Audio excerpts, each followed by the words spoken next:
जैसे George Orwell की किताब में था, all animals are equal but some animals are more equal than others. इस देश में नाम और सरनेम से भी चीजें तय होती हैं। खालिद नाम है, जेल में रहोगे, सुनवाई नहीं होगी।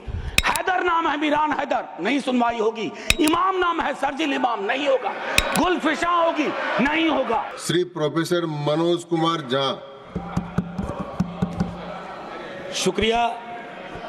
शुक्रिया माननीय सभापति महोदय।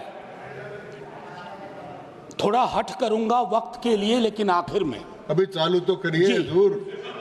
सर, माननीय सभापति महोदय, अच्छा है हम सब संविधान पे बात कर रहे हैं। उस सदन में भी हुई, इस सदन में भी तमाम साथियों ने संविधान पे बात की। अपना अपना दायरा है, अपनी अपनी सोच है, अपनी अपनी प्राथमिकताएं हैं, लेकिन महत्वपूर्ण ये है कि हमने संविधान पे बात की। कई ओहदेदार लोग दूसरे स्तंभ के, वो तो ईश्वर से बात करने लगे हैं।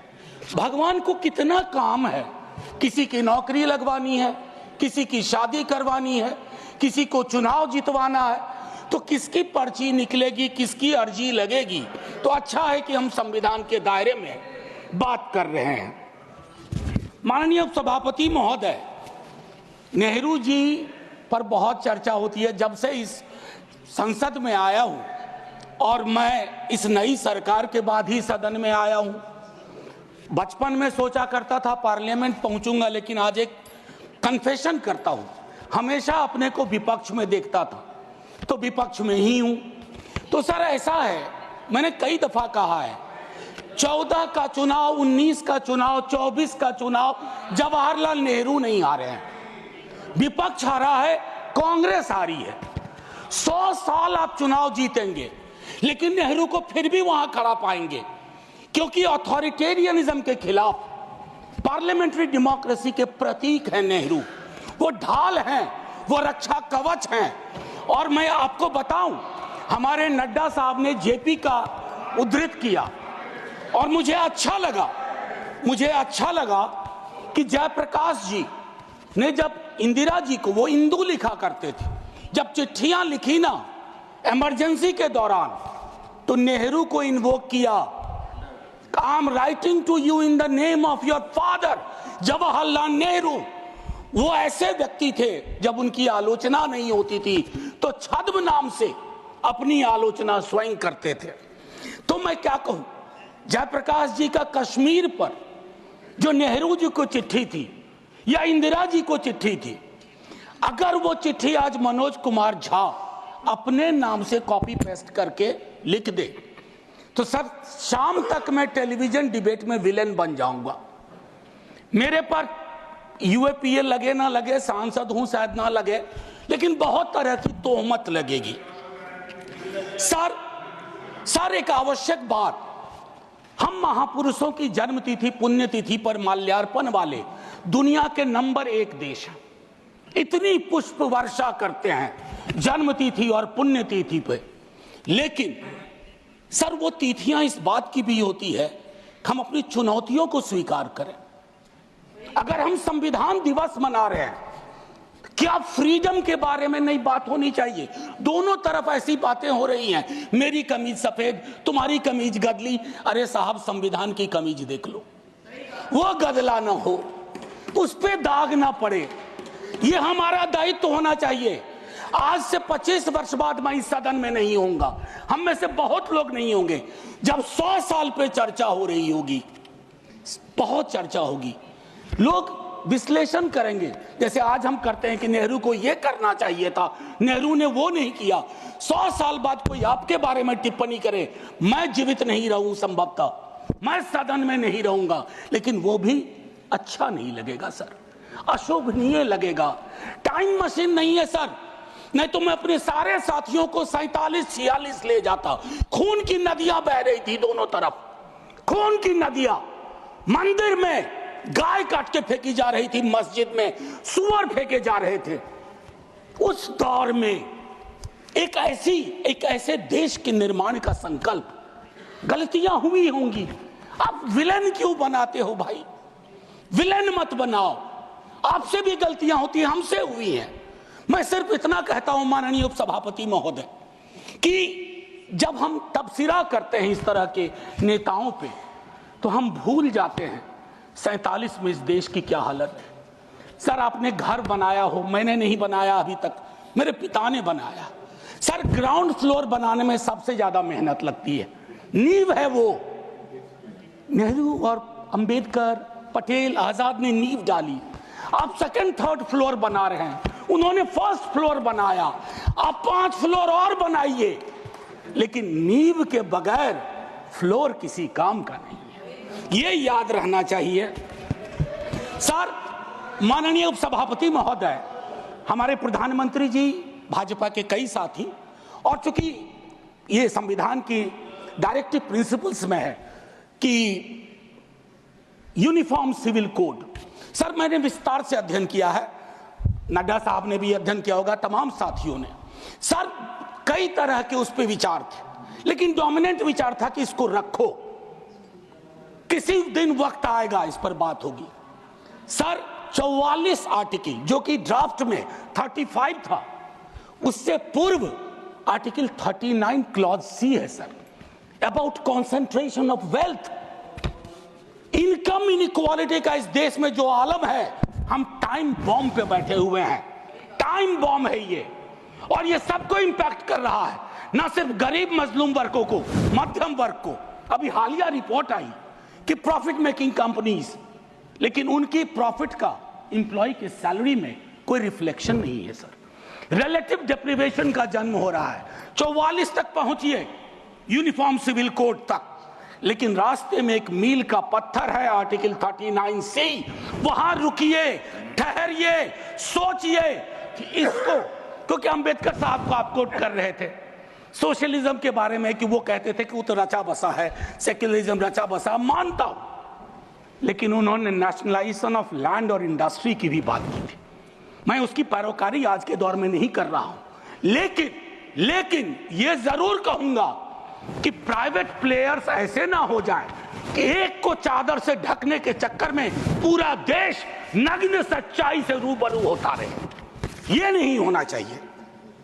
अब सर, मैं एक बात कहता हूं, आज जब मैं यहां बोल रहा हूं, इस देश के किसी न किसी कोने में सीवर से एक आध डेथ हो चुकी होगी। सीवर में उतर करके खुदाई चल रही है इस देश में, कई जगह खोदे जा रहे हैं। एक खुदाई हम सब सांसद मिलके करें। वो जो सेप्टिक टैंक और सीवर में उतर करके जहरीली गैस से मरने वाले लोग, ये कौन है? ये हम एक हैं तो सेफ हैं में नहीं आते, ये हमारे हिस्सा नहीं है, इसी समाज का हिस्सा है। हाँ, ये अव्वल बात है कि हमारी जातिगत सीढ़ी नुमा पदानुक्रम में वो नीचे आते हैं, तो उनके उन पर गौर थोड़ा हम कम करते हैं। ये नहीं होना चाहिए। और मैं समझता हूं कि फ्रीडम की जब बात हो तो हम मूल्यांकन करें। फ्रीडम में हाइफन नहीं होता है, फ्री के बाद डॉम नहीं। जैसे जॉर्ज ऑरवेल की किताब में था, all animals are equal but some animals are more equal than others. इस देश में नाम और सरनेम से भी चीजें तय होती हैं। खालिद नाम है, जेल में रहोगे, सुनवाई नहीं होगी। हैदर नाम है, मीरान हैदर, नहीं सुनवाई होगी। इमाम नाम है, सर्जिल इमाम, नहीं होगा। गुलफिशा होगी, नहीं होगा। तो ये सारी चीज, एक मिनट आप, मैं मेरा टाइम पॉज कर दीजिए, मेरा टाइम पॉज कर दीजिए, मेरा टाइम पॉज कर दीजिए। मैम चेयरपर्सन, मेरा टाइम पॉज कर दीजिए। मैम मैं सिर्फ इतना कहना चाहता हूं, अभी यहां बोल रहा हूं, मूलवासी बचाओ संघ मंच है छत्तीसगढ़ में, अनलॉफुल बना देते हैं आप। अरे कोई तो तौर तरीका हो। किसान विरोध करे, देशद्रोही है। विद्यार्थी विरोध करें, नौकरी के लिए, नौकरी मांग रहे हैं आपसे, और कुछ तो नौकरी भी नहीं मांग रहे हैं, परीक्षा समय पर कराने की मांग कर रहे हैं। आप कह रहे हो अराजक हैं, नक्सल हैं। ये जो शब्दावली लेकर के, विशेषण लेकर के आप घूमते हैं, इससे थोड़ा बाज आइए। मैं कह रहा हूं ये टेम्पटेशन होता है जब बहुत बड़ी सत्ता होती है, 15वें वर्ष में 11वें वर्ष में प्रवेश करते हैं, लेकिन उस टेम्पटेशन को रोकना मैच्योरिटी है, परिपक्वता, परिपक्व लीडरशिप की बात होती है। वैकल्पिक विकास की कोई मांग आपसे करेगा तो आप कहोगे नक्सली है। अब मैम चेयरपर्सन, एक और चीज कहना चाहता हूं, मैं पीड़ा साझा करता हूं बांग्लादेश में जो हो रहा है, साझा करता हूं पीड़ा।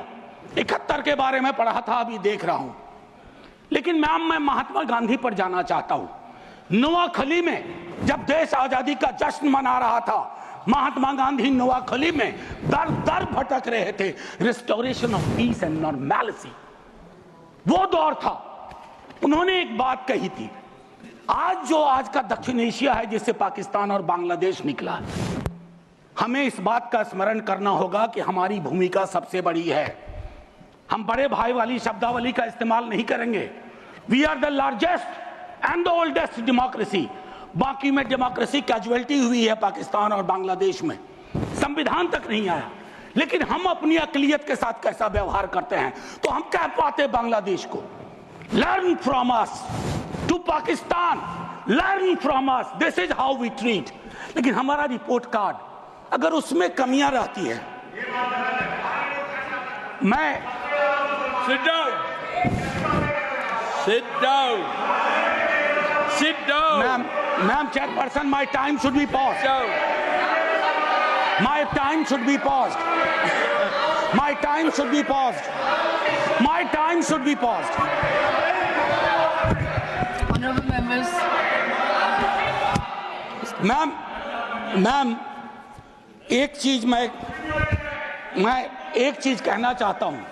अंबेडकर साहब को कोट किया गया, अंबेडकर साहब को कोट किया गया, और एक मिनट किसी की भावना आहत हुई है तो मैं वापस लेता हूं। It is primarily a mode of, सुनिए, it is primarily a mode of associated living. Democracy is not simply a form of living, form of government. Associated living, कितना इसको अपने जीवन में उतार पाए, ऑफ कॉन्जॉइंट कम्युनिकेटेड एक्सपीरियंस, कितना उतार पाए। जातिगत जनगणना की जब बात होती है तो बट जाते हैं हम। क्यों बट जाते हैं भाई?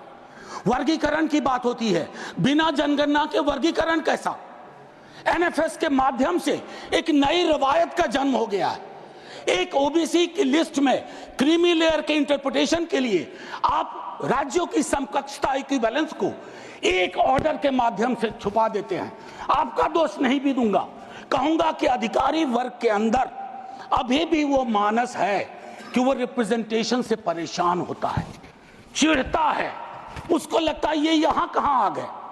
अभी बिहार में सर्वेक्षण हुआ, कई लोगों ने कहा हम तो इतने कम नहीं हो सकते। विजिबिलिटी और न्यूमेरिकल स्ट्रेंथ में फर्क होता है। विजिबल आप इसलिए अपने को समझते हैं ज्यादा कि आप न्यायालय में हैं, आप विद्यालय में हैं, आप सड़क पे हैं, आप चौक पे हैं, आप चौराहे में, तो आपको लगता हम तो बहुत, हमें कम क्यों दिखाया गया? उसके इस रिश्ते को हम सबको समझना होगा मैम चेयरपर्सन। और जो मैंने कहा conjoint experience and associated living, together with that I'll take you for a minute to what Jawaharlal ji said in the beginning of objective resolution. उन्होंने कहा, और मैं हिंदी में तर्जुमा करता हूं, कि आज जब मैं यहां खड़ा हूं तो 5000 साल का अतीत मेरे सामने खड़ा है। मैं अभिभूत भी हूं, लेकिन मेरी चिंताएं भी हैं। इन चिंताओं और अभिभूत होने के बीच किस तरह के राष्ट्र का हम निर्माण करेंगे इस संविधान सभा के माध्यम से, मैं इस चुनौती को स्वीकार करता हूं अपने साथियों के साथ। और then he mentioned oath of tennis court.